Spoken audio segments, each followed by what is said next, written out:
Olá, estudantes! Sejam bem-vindos a mais uma aula interdisciplinar aqui no Se Liga na Educação. Esta é uma aula para o primeiro ano do novo ensino médio. Estamos implementando o currículo referência de Minas Gerais. Eu sou a professora Suzana Apolinário. Comigo hoje estão o intérprete de Libras, Hermes, muito obrigada por nos acompanhar. Estou aqui com dois professores convidados. Professor Eduardo Dias, seja bem-vindo. Professor Eduardo é professor de filosofia aqui no Se Liga na Educação. Estou também com o professor Israel Carvalho, seja bem-vindo, professor. O professor Israel, ele é arte educador e também professor na rede estadual de Minas Gerais. Então vamos começar a nossa aula. Nossa aula tem como tema mecânica clássica. É a mecânica que estuda os movimentos e suas causas. É a mecânica das leis de Newton. Houveram outros cientistas que também desenvolveram trabalhos importantes na mecânica clássica, mas aqui no ensino médio nós nos restringiremos às leis de Newton, a mecânica newtoniana. Nessa aula vamos contemplar a competência geral 1 da BNCC, que é o conhecimento. Também vamos desenvolver competências socioemocionais, imaginação criativa, empatia e a curiosidade para aprender. Nesta aula vamos analisar a perspectiva retratada nas pinturas dos artistas do Renascimento e as novas concepções de espaço que surgiram com o desenvolvimento da ciência moderna. Abordar sob perspectiva da filosofia, a concepção mecanicista da natureza. Vale lembrar que essa aula contempla o objeto de conhecimento Leis de Newton, que, de acordo com o Plano Anual de Curso da Secretaria de Educação, faz referência ao que os alunos do primeiro ano do ensino médio estão estudando agora no segundo bimestre. Bom, com o desenvolvimento da ciência moderna, o ser humano passou a ter nova visão do espaço onde ocorrem os fenômenos naturais. Então, nós falaremos de mecânica newtoniana e vamos relacionar aí a mudança do pensamento, de como as pessoas passaram a ver o espaço onde ocorrem os fenômenos naturais. Bom, essa figura mostra três grandes pensadores cujos trabalhos formaram os pilares da ciência moderna. A ciência moderna surgiu no contexto do Renascimento científico, que estava inserido no Renascimento cultural que ocorreu entre os séculos XIV e XVI na Europa.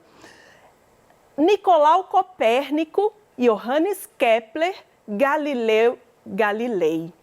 Foi baseando-se nos trabalhos desses três cientistas que Newton desenvolveu todas as bases da sua mecânica. Newton contribuiu, então, para o desenvolvimento da mecânica clássica. E por falar em Newton, aí está ele, Isaac Newton, grande pensador, filósofo, físico, matemático, viveu no século XVII, lá na Inglaterra. Então, Newton dedicou boa parte da sua vida ao estudo da mecânica e foi ele quem elaborou as leis que regem o movimento dos corpos. Então, vamos falar da lei da inércia, primeira lei de Newton. Foi baseando-se no princípio da inércia de Galileu que Newton elaborou essa lei. Isso depois de muito estudo, muita experimentação. Essa lei diz o seguinte: um corpo em repouso, ele tende a continuar em repouso se a somatória de todas as forças que atuam nesse corpo for nula. Então, veja, eu trouxe aqui um carrinho. O que vocês observam inicialmente? Esse carrinho está parado. Então, se nenhuma força atuar nesse carrinho, ele vai continuar aqui parado por tempo indefinido. Somente uma força pode tirá-lo desse seu estado de repouso.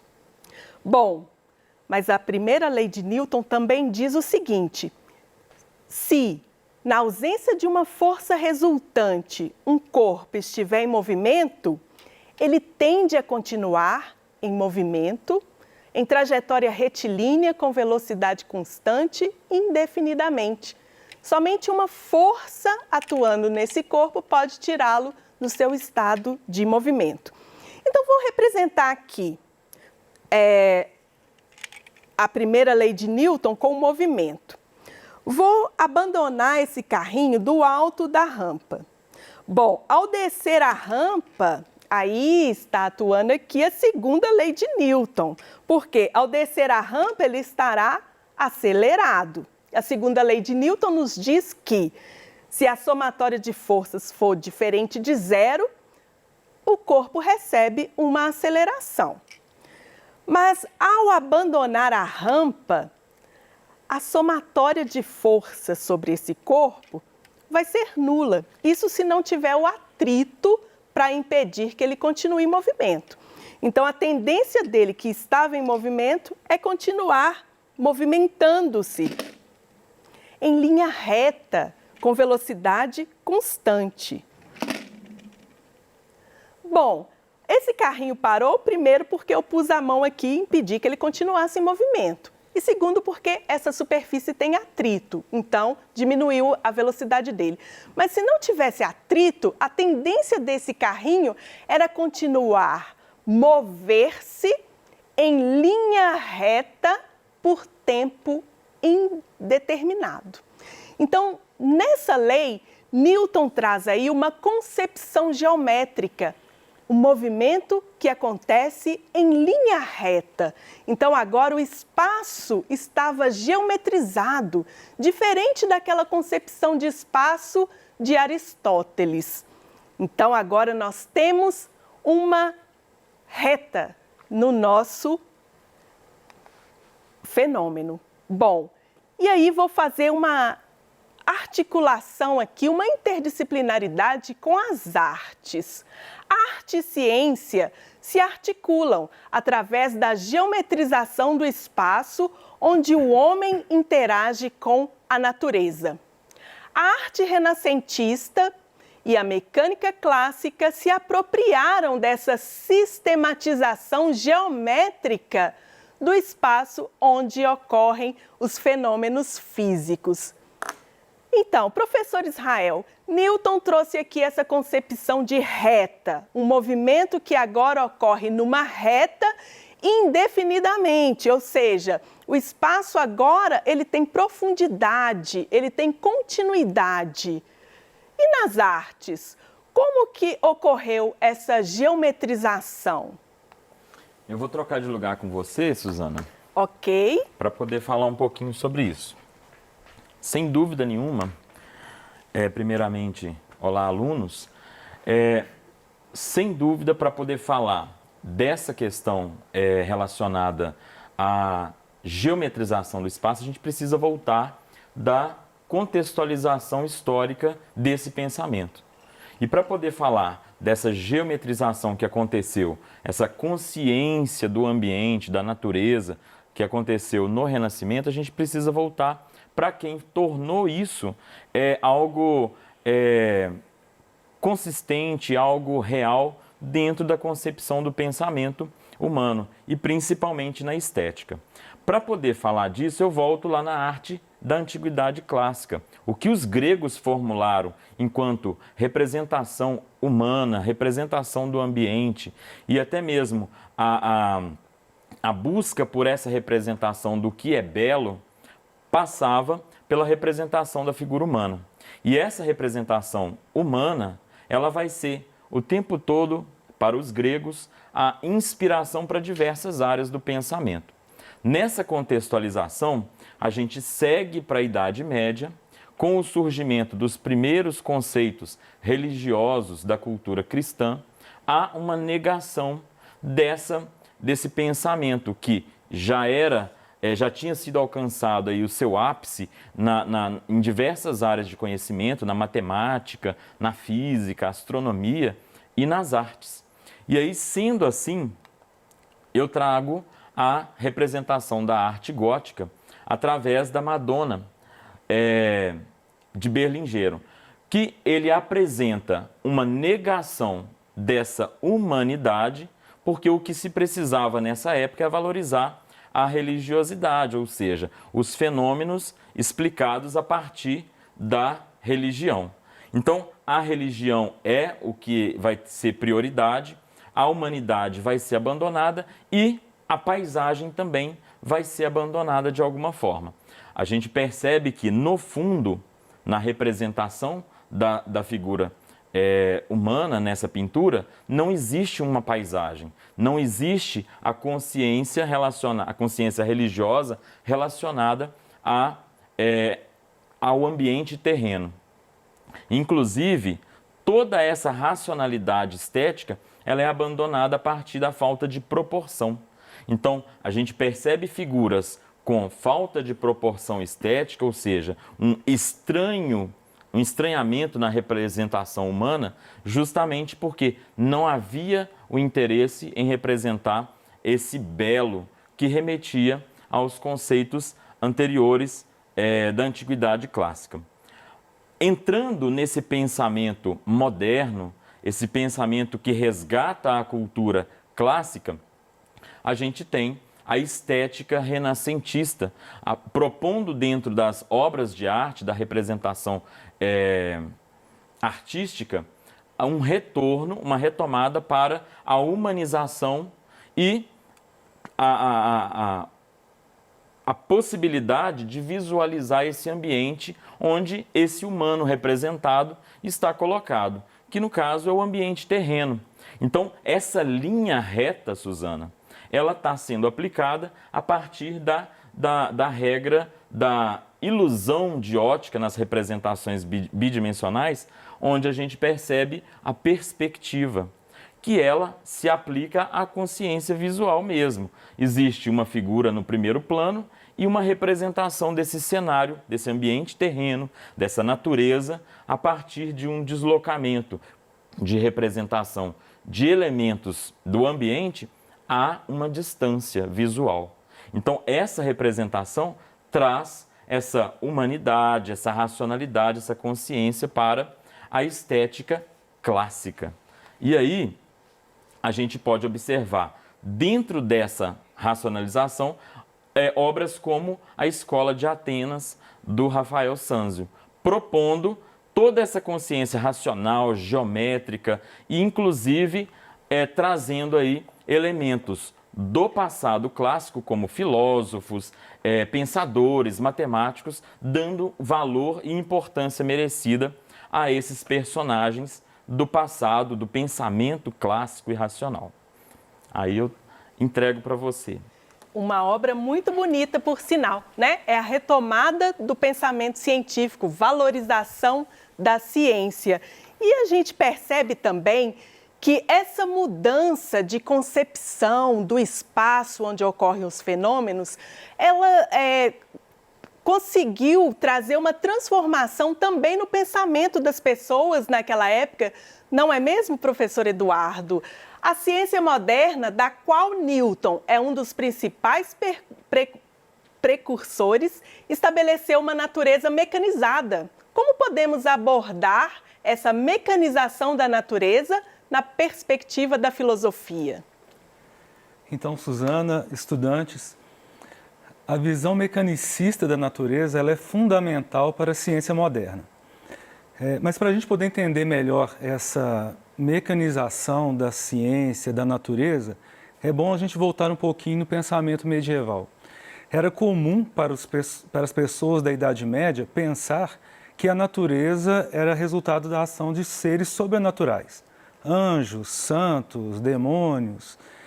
Essa natureza ela não era vista só da forma natural, mas ela também era resultado da vontade deles agindo sobre os elementos da natureza. Essa forma de ver medieval era um pouco complicada porque nós não conseguimos controlar as forças sobrenaturais. Como que eu vou saber se um anjo ou um santo vai resolver atender o meu pedido? Como que eu vou conseguir ter expectativas sobre essa ação da força sobrenatural? Isso é impossível. A ciência nova, né, a ciência moderna agora, vai trazer essa ideia de que a natureza não sofre influência do sobrenatural. A natureza é apenas um conjunto de leis universais que valem em todos os lugares, portanto, e que existe desde que a natureza foi criada, e essa lei não muda nunca. E essa lei, principalmente essa lei da natureza, ela vai estar sendo regida pela ideia de causa e efeito. O que quer dizer isso? Se um corpo está se movimentando, é porque tem uma causa que fez com que ele se movimentasse antes. Se esse corpo parou, é porque teve uma causa que fez com que ele parasse. Então, essa ideia nova da ciência vai dizer para a gente que nós somos capazes de descobrir essas leis todas da natureza. Para isso, o cientista vai desenvolver um método, né? Então, eles desenvolveram um método novo chamado de método indutivo. No método indutivo, a pessoa faz várias experiências e observa o que tem de comum nos resultados e depois chega numa conclusão geral. Ou então, como é comum a gente pensar, né? Você tem uma hipótese e faz vários testes para que essa hipótese se confirme. Esse novo método, então, trouxe uma coisa que as pessoas acharam fantástica nessa época, a previsibilidade. Foi possível prever os resultados. Uma experiência que eu faço agora, eu posso repeti-la depois. E outra característica importante nesse método indutivo, nesse novo método científico, é a matematização. Agora os resultados são quantificáveis, ou seja, eu transformo os resultados em fórmulas matemáticas, em números e em cálculos. Com isso foi possível prever os eventos da natureza e obter vários resultados que eram demonstráveis cientificamente através das experiências. E aí fica aquela ideia do Galileu, né, de que a linguagem matemática é a linguagem da natureza, né? A natureza está escrita de forma matemática. Que interessante, né? E esse método aqui nas ciências, nós o chamamos de método científico, cujo Galileu Galilei foi o introdutor desse método, fazendo experimentos para provar, né, para demonstrar o comportamento da natureza. E Newton, que nós vamos continuar na próxima aula falando, ele trouxe na sua obra toda essa linguagem matemática para explicar os fenômenos, para descrever as leis que regem todos esses fenômenos. Isso é muito interessante, né? Quando a gente consegue perceber que está tudo conectado, né? Mecanizado, como se fosse uma engrenagem, não é mesmo? A arte movimentando, fazendo a ciência movimentar, fazendo a sociedade transformar-se. Quando a gente consegue perceber todo esse movimento, a gente vê que tudo está em movimento, né? Tudo mecânico, é muito bonito, a ciência é muito bonita. Bom, professores, eu gostaria de agradecer a presença de vocês nessa aula, brilhante participação, e a você, estudante, eu peço que você continue conosco, nós teremos mais aulas. Logo após essa aula tem a Mecânica Clássica 2, em que nós continuaremos a abordar a interdisciplinaridade entre a mecânica, a história e a arte. Fique conosco e a gente volta na próxima aula. Muito obrigada!